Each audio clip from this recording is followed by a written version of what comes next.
क्या आप जानते हैं कि भगवान श्री राम का जीवन केवल एक धार्मिक कथा नहीं, बल्कि एक संपूर्ण प्रेरणा है? वो हमें सिखाते हैं कि डर से नहीं, धर्म से लड़ो। आज की इस कहानी में हम जानेंगे कैसे श्री राम ने जीवन की सबसे कठिन परिस्थितियों में भी अपने डर को पीछे छोड़कर धर्म का साथ दिया और हमें सिखाया कि सच्चा योद्धा वही होता है जो न्याय के लिए खड़ा होता है, चाहे रास्ता कितना भी कठिन क्यों ना हो। राजा दशरथ के सबसे प्रिय पुत्र श्री राम को जब 14 वर्षों का वनवास मिला, न क्रोध किया न विरोध।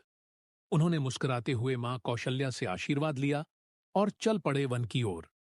उनके साथ सीता और लक्ष्मण भी चल पड़े।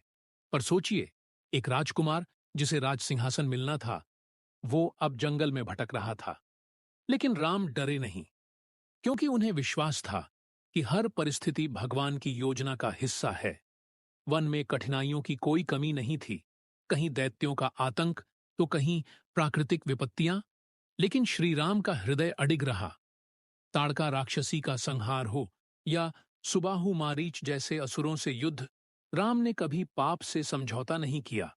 उन्होंने हर बार धर्म का साथ दिया।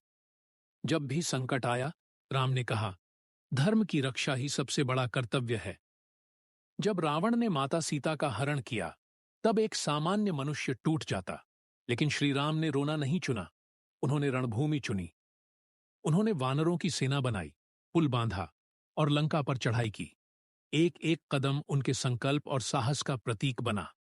राम जानते थे, रावण सिर्फ एक राक्षस नहीं था, वह हर उस भय का प्रतीक था जो इंसान को अपने धर्म से भटका देता है। जब राम और रावण आमने सामने आए, तब रावण शक्तिशाली था, लेकिन राम सच्चे थे। रावण के पास अस्त्र थे, लेकिन राम के पास धर्म था। राम ने रावण का वध किया और एक संदेश छोड़ा, जब तुम सत्य के साथ हो, तब डरने की कोई जरूरत नहीं। धर्म स्वयं तुम्हारी रक्षा करेगा।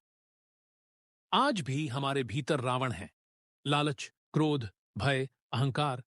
लेकिन अगर हम चाहें, तो हर एक के भीतर राम भी है, जो डर से नहीं, बल्कि धर्म से लड़ता है, जो कठिनाइयों से भागता नहीं, बल्कि उनका सामना करता है। राम बनने के लिए शक्तिशाली होना जरूरी नहीं, जरूरी है सत्य और साहस का साथ देना। तो याद रखो, राम बनो, डर से नहीं, धर्म से लड़ो।